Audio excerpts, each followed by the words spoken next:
up, my loves? It's your girl Diamond, and I'm back with my all-new review of Love and Marriage Huntsville. Excuse my voice, y'all. It is completely hoarse and damn near gone. I'm just getting through a cold, so forgive me. So Tisha pulls up at Black to have a conversation with Marceau because her mama put the battery in her bag to get some answers because her mama told her that Marceau did admit to being in Atlanta. He did meet up with a friend and that Tisha knew about it. But by the look on Tisha's face, she didn't know about it. So she pulled up late at night with her husband for one to see if he's there and also to have this conversation. When Marceau came out with that peanut butter beanie on his head, I thought of Jaheim. I did.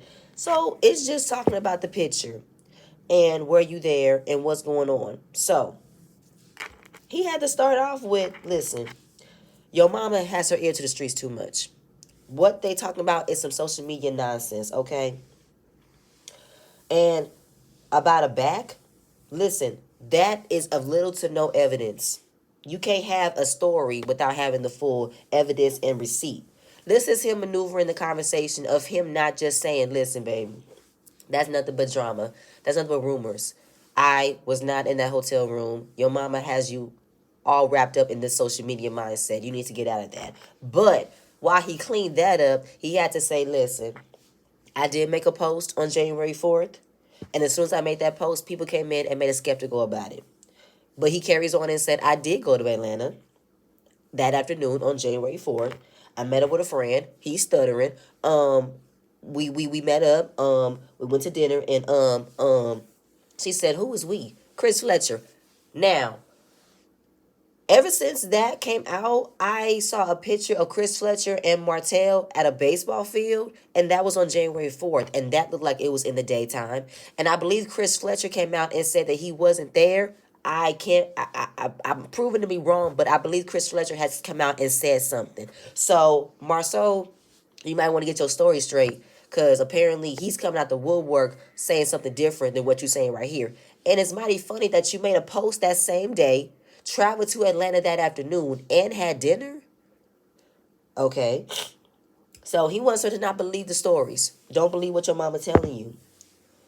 And she said, listen, at the end of the day, stuff be coming out. I get questioned. You get questioned. I know you get tired of being questioned.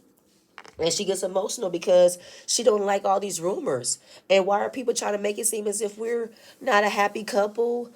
Should we be a happy couple? Don't they want us to have a good marriage? Why are they making it seem as if we don't have a good marriage? Why are they trying to make it seem as if you're a cheater, I'm a cheater? Like, is it because of what Martell did? He's the one that got caught. It's not our fault.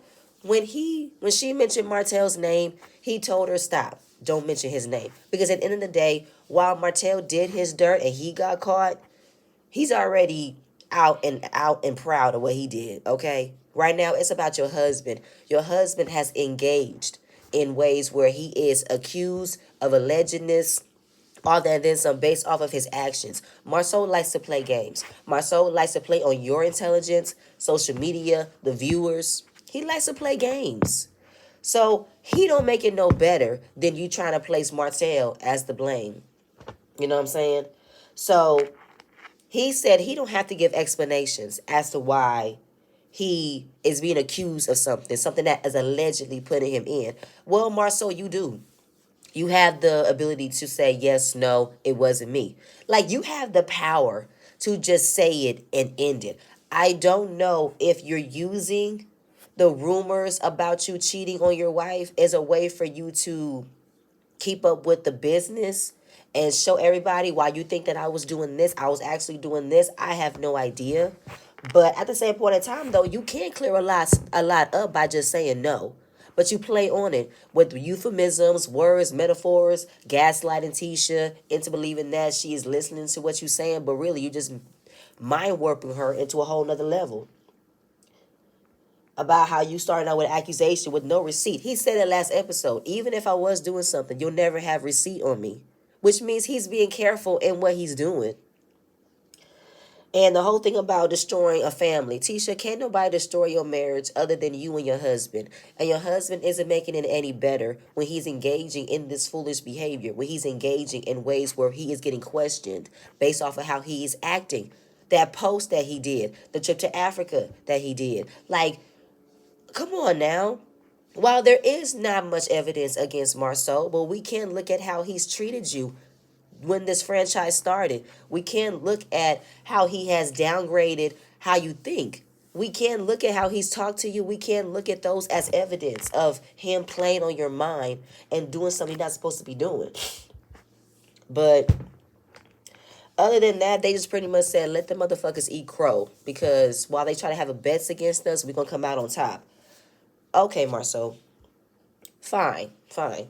So, Kimmy is back home from her Miami trip with Maurice, and they invited Martell over to have a conversation about why he is not invited to Jalen's housewarming. Now, since her son is legal, he's what, 22? He's grown. Why couldn't he have had power or excuse me, say so of who he can and cannot want at his own housewarming party? Why is it up to you, Kimmy? You know what I'm saying? And I didn't even see anybody from Jalen's age range of there. His frat brothers weren't there. Was they come later? So while you want to make sure that your son's party goes off without a hitch, you are the main one controlling who can and cannot come to his own house. And it was a long, drawn-out scene of Kimmy going down all of the reasons why Martell cannot be invited without saying exactly what she wants to say, which is, I want to separate my drama from the drama that you have already made worse. The post that my brother-in-law made, my husband not telling the truth about why he was there when I know he was there, and you making a comment about it. So it's just all about controlling my energy, controlling my environment, and that you tend to get out of pocket when you get upset and you tend to throw other people's shit out there. I do not want that to happen at my party. And of course, Maurice was really just sitting there letting Kimmy explain herself, because that's what he did last episode. Let Kimmy be the main one speaking her speech by herself, because he has no problem. He wants to place Mel as the blame for everything, and he wants Marty to still come around, but Kimmy don't want Marty around. Kimmy is only playing nice with Martell because she is friends with her husband. But at the same point in time, as much as she wants to say, I don't want to fuck with him, because right now, he's already making my life worse. He's already made Mel's life worse. Now his bullshit is coming into my shit. Even though I've already got my issues with my husband, this is not making it any worse. So the whole time, I feel like Kimmy was placing blame directly on Martell, even though it wasn't Martell's fault that your brother-in-law posted a picture of the Atlanta trip that Maurice lied about. Your energy should be placed on your husband lying to you about being there. Not Martell making a comment, and he already apologized for it. He admitted he engaged in the foolishness, but him, Maurice, and Marceau all laughed about it. But that's not where Kimmy's mindset is. Kimmy's mindset is placing the blame on somebody else because she doesn't want to tell her husband how she really feels. Because as much as she did it the first time in the beginning of the season, she wanted a clear answer. The linebacker, did you sleep with one? He went around the question, didn't want to answer it. So she is really frustrated with her husband. And I believe this is why Maurice is making it up by giving her a whole lot of trips, taking her away, get her mind off things. But yes, she still finds herself suckled into more mess based off of what her husband won't admit and won't fess up to. So obviously, he was mostly mad about getting a second invite or a last thought invite because Mel was the main one that got an invitation. Well, Kimmy has a friendship with Melody. She don't have much of a friendship with you, Martell. And it's just kind of like, while I got a lot of grief of saying how you were a good guy, right now I am separating my own mindset because I'm now getting the brunt of what I said to Mel. While he was being an asshole to Mel, I said he was a good guy. But now, since he has engaged in the foolishness that my brother-in-law and my husband did, I really need to separate y'all, because right now I'm getting mad at myself for believing you were a good guy, believing believing that you were a good man, but you were an asshole. I felt like, Kimmy, that's what you get. You wanted to defend Martell till the cows come home by how he could be an asshole, but he could still be a good guy. But when it comes down to your shit getting put out there, he is, oh, hell no. Distance, distance, distance. Oh, is he a good guy now? No more? Okay. So Martell was like a kid being picked last for dodgeball because Mel got first. Anyway, that was in the conversation, so that was done. Destiny. Destiny meets up with Tiffany at a trampoline park with her son-in-law. Tiffany has baby fever. She really wants another baby. I don't believe Lewis wants one, and they're both so busy. How can they have time to have another kid? They don't even have time to plan for date nights. So, considering that it's a lot for them, this is when Destiny wants to bring up the Valentine's Day event. She said she had a lot going on that day, dealing with being a mom and co-parenting, and she felt like she was poked by Stormy. Tiffany said, well, excuse me, I believe that Storm was quiet until you agitated her. Destiny looked as shocked, like, what? Were you even there? Yes, Tiffany was there. And y'all, I don't know what y'all want from Tiffany. Y'all mad that Tiffany is siding with Stormy about what she saw. She was right there.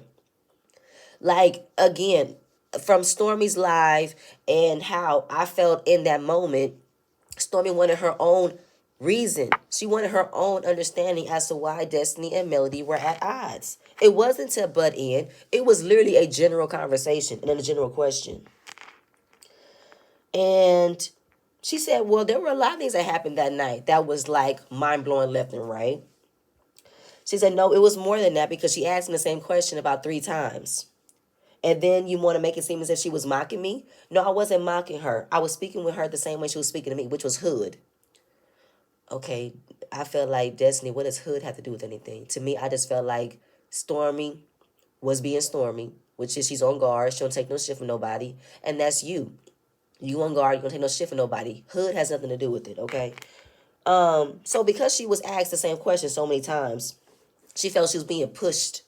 And Tiffany made a joke, Destiny.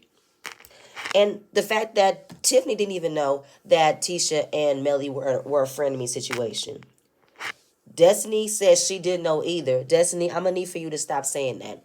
While you did have a front row seat to their friendship in season 2 and season 3, the rift that can never be put back together was on that reunion stage. And I don't know why you acting as if you did not know. Even Tisha want to act like she didn't know. When you called Mel not to be a good friend, that was it. All bets are off. I'm not cool with you no more, and I'm not cool with you either. And Tiffany said, I believe that Melody's on a journey to remove herself from being around negative people. Destiny's being passive aggressive, not understanding why Melody's keeping her safe distance. And Tiffany asked her, do you have any regrets from that night? She said, I could have reacted differently, which is not answering the question. And she said, I definitely want to be around people who, I don't know what I wrote. I'm not even going to mention that. Tiffany wanted to know if her and Melly would be cool again. She said, no, I don't think it could be like it was. Since you want to use that as a past term, Destiny, don't get mad when Melly brings it up again. So, obviously, she's upset that the way the friendship that her and Melody are at, and it's obviously crazy that she is now developing an authentic friendship with Tiffany. So she said, I'm going to have to love her from a distance. And this is when Tiffany brought up that Melody will be helping Tiffany finding her biological father. And considering the friendship with Tiffany is what made Destiny mad in the beginning, now y'all transitioning from work friends to her helping you find your biological father. Yeah. You cool with that? That she believes it could be work? I mean, it's a lot of paperwork involved. She might look at it as work. It's a lot of research to go through. And Destiny made a face and said, oh, girl, all right. To me, that was Destiny being very passive-aggressive, very petty in the mindset of believing that she can already tell what the friendship is or the type of association that Tiffany and Melody is having. And it's kind of like, well, hey, at least I'm not on that anymore. Like, look at you. You're not even in a friendship with her. She's looking at this as a work situation. She ain't trying to help you find your father in a connection level. That's where my mind went with Destiny making faces and Destiny wanting to understand how y'all can go from this to this. I don't even think Tiffany is feeling anything like that. I think Tiffany just looking at it as someone trying to help her. I don't know if she's looking at it as a connection, but for Destiny to make that type of face and what I'm feeling is where her mind is like, oh wow, Destiny. Are you gonna make faces every time somebody is mentioning what Mel is doing for that other person, but it's not in the way that it wasn't for you? Like, I don't know. But other than that, we're gonna move on. Uh so we're at the Valentine's Day event. No, sorry. The housewarming party. And Jalen does not know what to expect. He doesn't know who's coming. Kimi said everybody is coming. And everybody, including Miss Wanda, is invited. He said Miss Wanda is coming. Yeah. You know she loves you. Well, yeah, everybody loved me too. Look what happened at my graduation. And what happened at his graduation was a shot to hell with the argument between Martell and Miss Wanda. And like I said, when I reviewed it last season, I was not mad that the way Martell rolled up on Miss Wanda because she did talk about their kids. So, other than that, yeah, everybody is coming. And this is your house. You have the ability to kick folks out if they get out of hand. So Jalen is in his confessional saying he loves his mama, but his mama's friends could be a little immature. They could do a little bit too much. And out of all of this, out of all these grown folks around, I am the maturest one here. And I'm the youngest one. Go figure, right? So he talked about some land that Maurice and Kimmy just bought. And I thought it was the land that they talked about last season. When Kimmy said it once, said it twice. She does not want to be next door to Marcel and Tisha for Sky Manor. She wants her own space, her own area. And she thought this was going to be their forever home. But Maurice had a change of plan that he wanted to sell it. Bank a house and sell it. That's not what she wanted. So this property, this land, is supposed to be a restaurant for Kimmy and what she wanted. The look on Kimmy's face was, that's not what I said. And that's not what I wanted. He's like, that's not what you wanted? No, not even close. What I wanted and what I was thinking of was an after school program, a tutoring, restaurant that was far from what I wanted. And he could see the tension right then. I'm like, oh, okay. So this is Maurice making plans, moving forward ahead of things, not telling Kimmy, not communicating with Kimmy or what's going on. She's finding out last minute of what he's already had in mind, what he's already put in motion, and she's left to just figure it out from there. She's left to just pick up the pieces of what he did not bring her along for. So I wrote, Maurice, don't listen. Because how can you not understand or not remember her saying she wants an after school program and not a restaurant? And she said, sometimes when it comes to me giving you an idea or a vision, I feel like it's being pushed to the side, that you don't listen to me. He said, I do listen. I do listen. I just read between the lines. I can actually read your mind. I know more about you than you know yourself. Maurice, cut the crap. You don't listen to Kimmy. You don't value what Kimmy said. And I can look, it's a clear, painful expression on Kimmy's face that you do not listen to her. It's kind of like Kimmy is so communicative and she speaks in a very clear mindset and a very clear manner where how could you mince what she said? How could you not hear her? Because you don't hear her. So Destiny is the first to arrive. She give them some gifts and they put the tagline on Jalen called the Cougar Tamer. And I don't know, when Jalen and Destiny were meeting up and they're looking at one another, she got distracted from what I saw. And Kim was like, okay, well, letting you know, everybody's here. How are you feeling? I'm feeling a little bit how I'm feeling. Okay, well, we're going to see from there. I don't know. It was weird. Are y'all going to put that whole rumor that Jalen and Destiny are seeing one another? I don't know. Y'all going to put that out there? So obviously, since everybody will be coming over from the Valentine's Day event, nobody has seen one another. And Destiny is feeling away, of course, but she can't tell Kimmy how to host. But she would not have invited Gasoline and Dynamite to her home. I said, as much as you want to say that Mel and Stormy were the main cause of what happened, all of y'all were fuses. And all of y'all were matches. So you can't place blame on them. Tiffany and Lewis came to just pop by, say hi. They had to leave to go to a soccer game. And Tiffany and Lewis came in, did what they had to do. Say what's up and bring mess and leave. So Martell called to tell Jalen congratulations. You know, since he wasn't invited, he still wanted to make himself in the scene. Tiffany and Destiny wonder where he at, what you doing, where your gift. He don't know who he's talking to. So he tells Maurice, oh, right, I got something I want to talk to you about, but I'm going to let you know later. All right, bye. So this is when Tiffany and Lewis brings up, oh, I think I know what he might say. Yeah. Martell got something cooking up. We just saw him. He's doing really good, and he got a wine tasting event that he wants to do for our food do in Atlanta, and he wants to invite all the guys. And of course, they don't know because she said who has something coming up in Atlanta, and who's going. Oh my God, I think there's cats fighting on my stairs. Oh, okay. Let me get to. Ooh. So basically, Tiffany made a joke how they have history in Atlanta, which they do. And Kimmy didn't know the conversation. And they just had a conversation with Martell the other day about wanting to keep peace. And he is messy. But to me, I don't know how he could be in a space to tell you, Kimmy, or what's to come if he was disinvited somewhere. And maybe he wanted to give you that respect, to give you that space, and then come later. And I could have sworn that Martell told them about an upcoming event about the wine that he's had. I know he told Marceau, but I can't remember if he told Maurice at Black. I can't remember. But obviously, this is something that Kimmy is going to have to address. This is something that Kimmy is going to have to talk about. So that was it. You know, Tiffany and Lewis came in, conquered and went. Melody and Stormy came in. Stormy brings her husband, Courtney. And the look on Destiny's face when she saw them was like bothered. Destiny seemed very bothered seeing them in the room. And Kimmy decides to be the mediator for Stormy and Destiny to have a conversation. So she moves them into the guest room. And since she was the host at the Valentine's Day event, she wanted everything to go smoothly. And I'm going to start off with you guys engaged in the same energy and participation with the blow up, which is true. Stormy said, and I agree.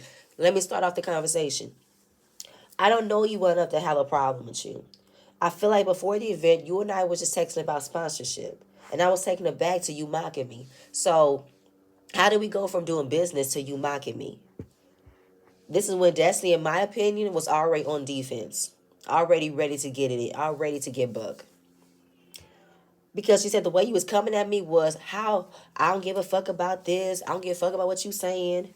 So Destiny feels like you were speaking to me in a way that you were speaking to me. So I was receiving the energy and I was giving right back at you. And you were speaking to me hood.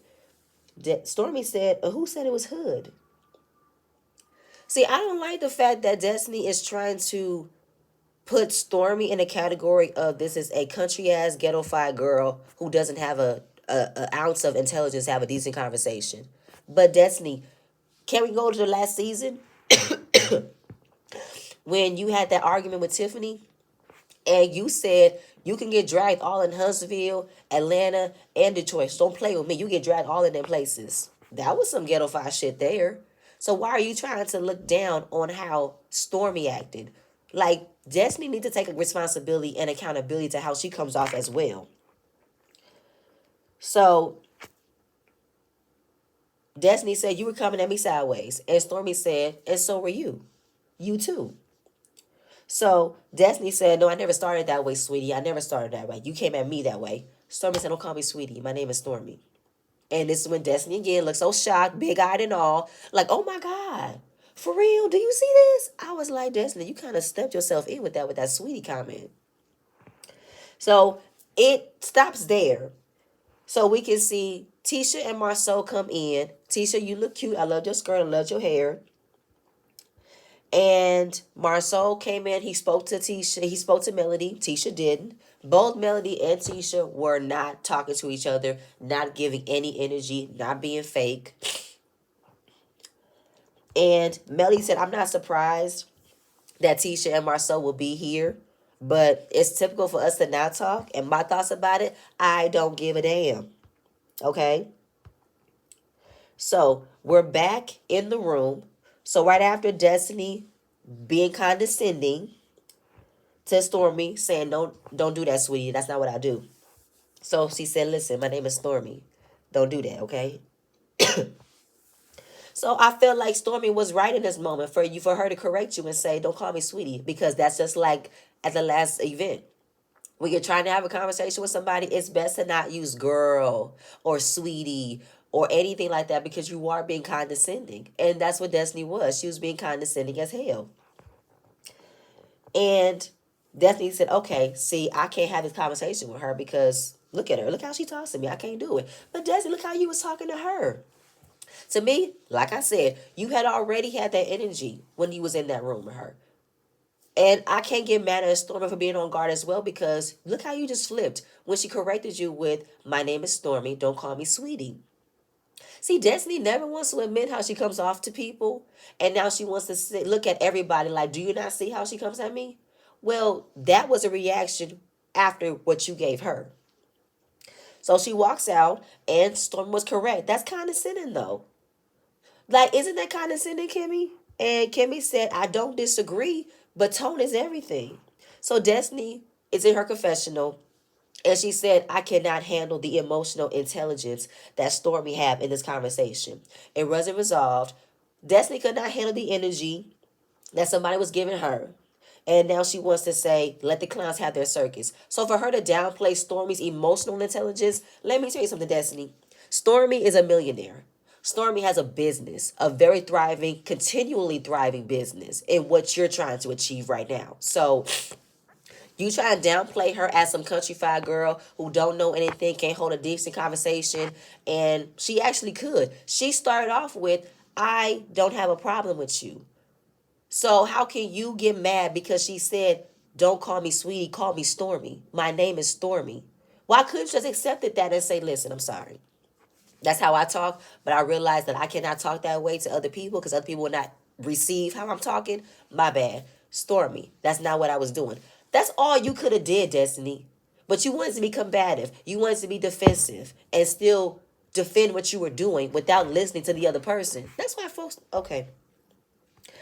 After that, she walks out. So, back in the living room, obviously we see Tisha and Mel not speaking to one another. So Tisha wants to find the bathroom. Mel giving her no energy. Tisha not giving her no energy. Marceau and Maurice want to be messy. Want to get a reaction out of Mel and tell her, so this what we doing, Mel? She said, what? I mean, y'all just going to just not talk to one another? Y'all just going to just be like this? Okay, what you mean? What's your point? I'm sitting here on my phone, being cool, eating my fruit, and you bothering me because I'm not talking to your wife. What's the problem? And then Maurice with his messy ass. Well, I mean, your boy's not here. She said, who? Martell. Why would you guys want to bring up Martell? Why y'all asking me about Martell? That's dumb. And it was dumb. Maurice's messy self. And he want to continuously being messy by saying, he told me y'all were progressing. Oh, excuse me. He told me you guys were progressing. Maurice, shut up. I thought last episode you said Mel was the center of all the drama. But now, since she is minding her own business, being cool, being by herself, you want to get a reaction out of her by bringing up Martell? So is she the center of the drama or nah, Maurice? What is this? This is immature. This is messy. This is childish for both of y'all overgrown ass men to do this to a woman. Good night. Oh, God, okay. So after that, it's just like, Maurice, leave her alone. Marceau, leave her alone. Melly is not speaking to either one of y'all, okay? Leave her be. So Stormy comes in. The conversation did not get resolved from Destiny. The housewoman was getting dead. They said, let's do some shots. Let's play some games. And Kimmy tells Tisha that she found out from Tiffany that Martell is planning an Atlanta trip and the guys are going. Maurice didn't know anything about it, but Marceau didn't tell Tisha about it, of course. So they're going to have a conversation about this Atlanta trip, which they are going to allow them to go.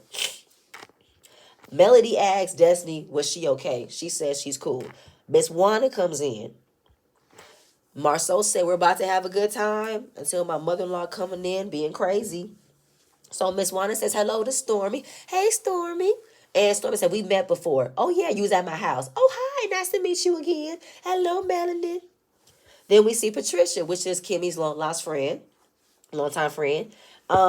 Miss Wanda, her main purpose for being here was to tell everybody off for talking shit about her daughter. because Tisha won't defend herself, and she's gonna do it. And she said, I'm happy you here, Miss Patricia, because I heard you had a lot to say. I had to remember, what did Patricia say? So last season, so you're mad about what Patricia said last year, Miss Wanda? About Tisha being immature, being high school, because Kim was still being friends with Mel, and she did not drop her friendship with Mel because Tisha wasn't. Okay, Miss Wanda. So basically, she goes back to Patricia and said, listen, the next time you feel like you want to go ahead and talk to your friend Kimmy over there about my daughter, make sure that I'm there because it's not going to go down like that. Okay? And Patricia said, first of all, Tisha is a grown girl. She's a big girl. She can handle her own. And I have no issues with her. But if you start something, then it'll be a problem. Oh, well, let's start it off then. Let's start it off when everybody got an issue with my daughter, got an issue with me. So let's go. So Tisha said, first of all, Mama, I don't need your help. I've already handled what I need to handle with these people. Please don't set it off up in here. Don't get into it with nobody. Oh, I'm not finna get into it with nobody. But if they get into it with me, then I'm going to tell them to check a bone and get the hell on. That's what I am going to do. So she starts off with Kimmy. She said, Kimmy, I'm going to start off with you. I heard that you and Melanie were at her party talking about my daughter. And I heard that you had a lot to say from my niece. I said, Miss Wanda, you're not explaining it right. I wrote, that's not what Kiki said. So Kimmy said, so everybody except your niece was talking about your daughter? That's what was heard to me. I don't believe that because let's start off with the game of telephone. Kimmy was there at the party. The conversation about the post, the conversation about Tisha came up. Kimmy told Tisha, said there were a lot of Tisha conversations.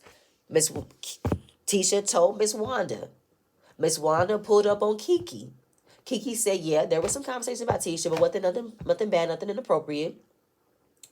And then we get to the Valentine's Day event when Kiki was put on the phone to explain her point, explain her reason. Stormy's name did get brought up, and Tisha brought up Stormy's name.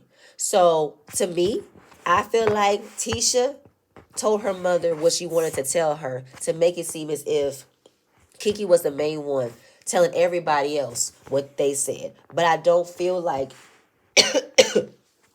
Kiki is the main blame for this. And I don't remember that. I really don't. And I feel like Miss Wanda is not telling the story correctly because I can't remember, Miss Wanda, you were mostly mad at Kiki. And now you're mad at Kimmy? I thought Kimmy was good. I thought Kimmy wasn't a snake anymore. And then she said, that's why I tell Tisha, don't fuck with bitches that cannot buy shoes that come in a box. That cannot buy shoes that come in a box.